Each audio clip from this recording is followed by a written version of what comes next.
So our old reliable Scion got smushed, and we got a 2024 Crosstrek to replace it, which means our odometer went from 238,531 kilometers down to 12.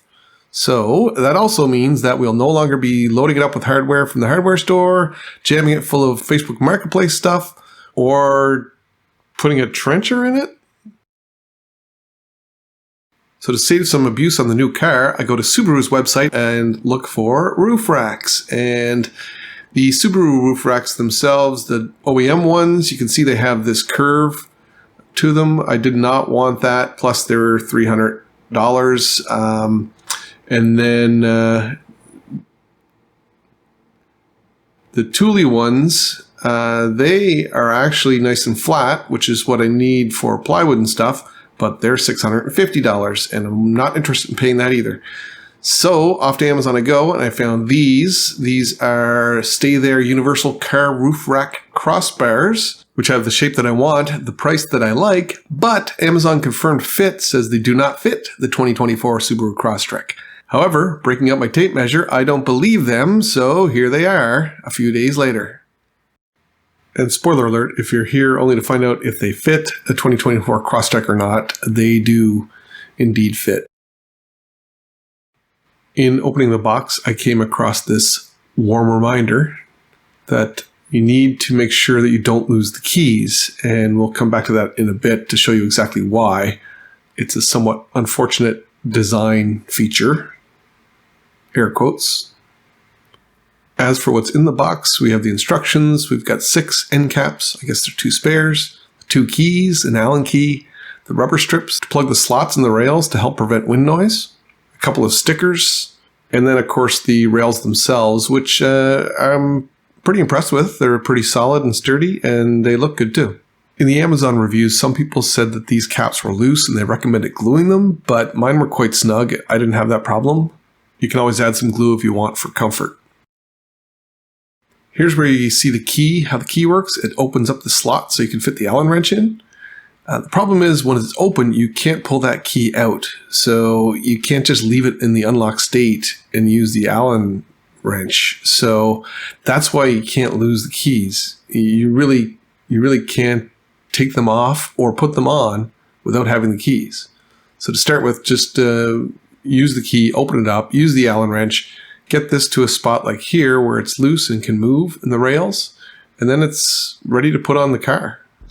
And this front rack went on with no problem at all. Actually, went on pretty straightforward, and I made note of the location of the clamp, so I can use that for the back, and showing you how I put the back on.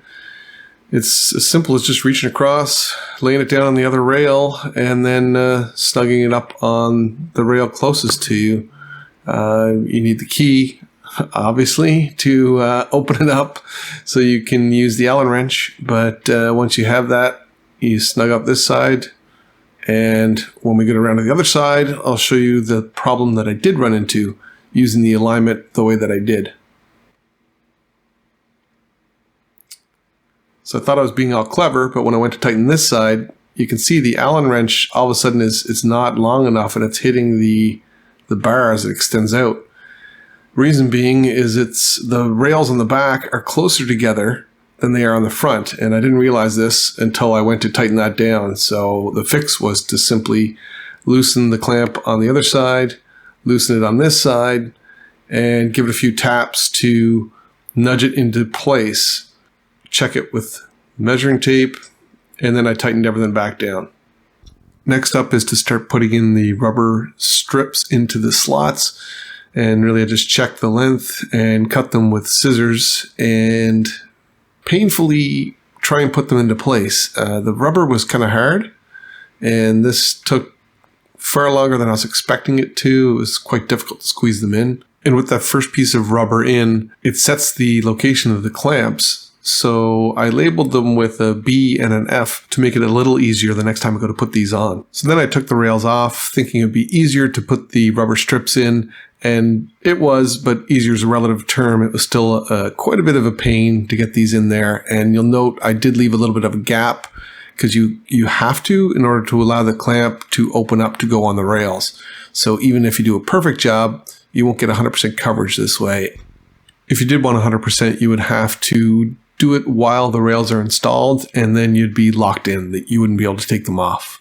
But all said, I do think they look pretty good, at least.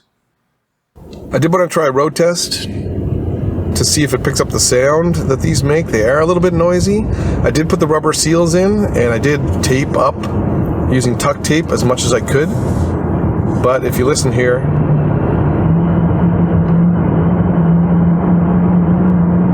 now I'm not sure if that's picking that up, but as soon as you cross 45, 50 kilometers an hour, you start to get this whistling, wailing noise, and I can't do anything about it. I haven't been able to solve it. I did look on the interwebs, and I found this paracord solution, or proposed solution. I have a hard time believing it's going to fix it. Basically wrapping the cross pieces with paracord. It's supposed to disrupt the wind flow and cut the whistling out. I have a hard time believing it's going to fix it, but I'm going to try it and do it for this video, and I'll do another road test after this to see if it works. Hopefully it does.